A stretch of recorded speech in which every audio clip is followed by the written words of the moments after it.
Wala ka ba nakausap na matagal talaga? Kahit Wala eh. Talaga? Wala eh. Sorry pre ah. Ba yan? Ano ata siya, emo siya nung high school, gano'n. Wala ka naging best friend ng high school, college, gano'n. Meron ako naging friend pero after ng high school, Uy. wala na kami Alam niyo ba yung mag-isa masaya? Bakit sinasabi niyo malungkot? May Masaya. Hindi, tinatanong lang Tinatanong natin. lang namin siya kung wala Okay siyang naman naging na. best friend. Okay ako. Sabi niyo kasi, ang lungkot mo. Hindi pwedeng joke. Pero yun, kaya ako.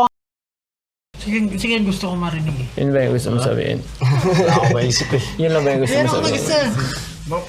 Kahit mga petty, kasi sa totoo lang, yung mga petty things yung nakakapagpabago ng mood ng mga tao eh.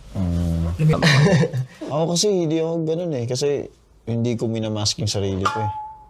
I mean, kung ano talaga yung nararamdaman ko. Ganun talaga ako. Pero pag lumipas yung oras, mawawala din naman siya. So, kasi pag minask ko kasi yung sarili ko, mas lalong lalala eh. Ganun ako na klase ng tao. Tapos nag-bottle up lahat yun. So, darating sa point na parang mas lalo akong lalayo. Ganun. Lalo lalayo. Pag lalo ko siyang minamas.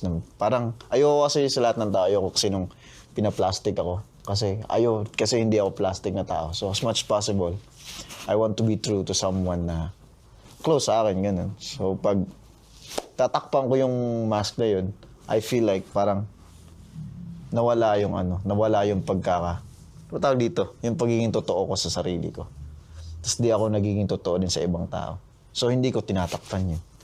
Tapos pag bad trip ako. Pero bigyan mo lang ako ng oras kasi mawala naman yun. So ganun. I feel like Real lang. in a group setting, yun talaga yung pinaka nakita ko. Na walang tao na nasa kanya lahat. So, Totoo naman yan. para mag-work talaga, kailangan ng, feeling ko communication. Kasi let's say ako, nakikita mo nga na ganun ako, naapektuhan. If you don't communicate it to me, I might not be able to parang realize it on my own na agad-agad na ganun na pala yung binibigay ko. So, try to communicate. Hindi, minsan nadadamay ako eh. Ganun ba?